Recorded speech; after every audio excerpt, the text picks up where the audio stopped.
ಇದ್ದೀನಿ. ಒಂದು ಊರು, ಆ ಊರಿನ ಹೆಸರು ಮಲ್ಲಿಗೆಹಳ್ಳಿ. ಆ ಊರಿನಲ್ಲಿ ಒಂದು ತೋಟವಿತ್ತು.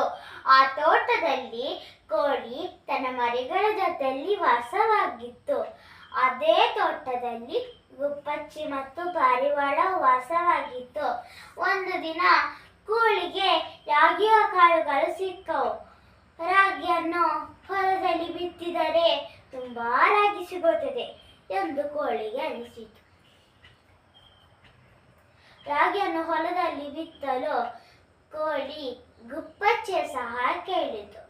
ಗುಬ್ಬಚ್ಚಿ ನನ್ನಿಂದಾಗದು ಎಂದಿತು. ಕೋಳಿ ಪಾರಿವಾಳದ ಸಹಾಯವನ್ನು ಕೇಳಿತು. ಅದು ಕೂಡ ನನ್ನಿಂದಾಗದು ಎಂದಿತು. ಕೋಳಿ ತನ್ನ ಮರಿಗಳ ಜೊತೆ ಕೂಡಿಕೊಂಡು ರಾಗಿಯನ್ನು ಬಿತ್ತಿತು. ಕೆಲವು ದಿನಗಳು ಕಳೆದವು. ರಾಗಿಯ ಪೈರುಗಳು ಬೆಳೆದು ದೊಡ್ಡದಾದವು. ರಾಗಿಯ ಪೈರಿನಲ್ಲಿ ತೆನೆಗಳು ಬಿಟ್ಟವು. ಆ ತೆನೆಗಳನ್ನು ಕೊಯ್ಯುವ ದಿನ ಬಂದಿತು. ಆ ತೆನೆಗಳನ್ನು ಕೊಯ್ಯಲು ಕೋಳಿ ಗುಬ್ಬಚ್ಚಿಯ ಸಹಾಯ ಕೇಳಿತು. ಗುಬ್ಬಚ್ಚಿ ನನ್ನಿಂದಾಗದು ಎಂದಿತು. ಕೋಳಿ ಪಾರಿವಾಳದ ಸಹಾಯವನ್ನು ಕೇಳಿತು. ಅದು ಕೂಡ ನನ್ನಿಂದಾಗದು ಎಂದಿತು. ಕೋಳಿ ತನ್ನ ಮರಿಗಳ ಜೊತೆ ಕೂಡಿಕೊಂಡು ರಾಗಿಯನ್ನು ಕೊಯ್ಯಿತು.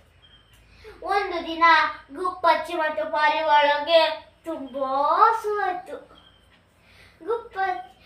ಗುಬ್ಬಚ್ಚಿ ಮತ್ತು ಪಾರಿವಾಳ ಕೋಳಿಯ ಬಳಿ ಹೋಗಿ, ಅಕ್ಕ ನಂಗೆ ತಿನ್ನಲು ರಾಗಿ ಕೊಡು, ಅಕ್ಕ ನಂಗೆ ತಿನ್ನಲು ರಾಗಿ ಕೊಡು, ಅಕ್ಕ ನಂಗೆ ತಿನ್ನಲು ರಾಗಿ ಕೊಡು, ಅಕ್ಕ ನಂಗೆ ತಿನ್ನಲು ರಾಗಿ ಕೊಡು.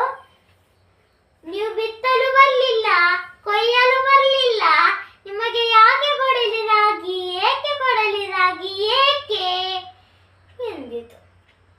ಗುಬ್ಬಚ್ಚಿ ಮತ್ತೆ ಪಾರಿವಾಳಗೆ ತಮ್ಮ ತಪ್ಪು ತಿಳಿತು. ಗುಬ್ಬಚ್ಚಿ ಮತ್ತು ಪಾರಿವಾಳ ನಾಚಿ ತಲೆ ಬಗ್ಗಿಸಿ ನಿಂತವು. ಕೋಳಿಗೆ ಅಯ್ಯೋ ಪಾಪ ಅನಿಸಿತು. ಅದಕ್ಕೆ ರಾಗಿಯನ್ನು ಕೊಟ್ಟಿತು.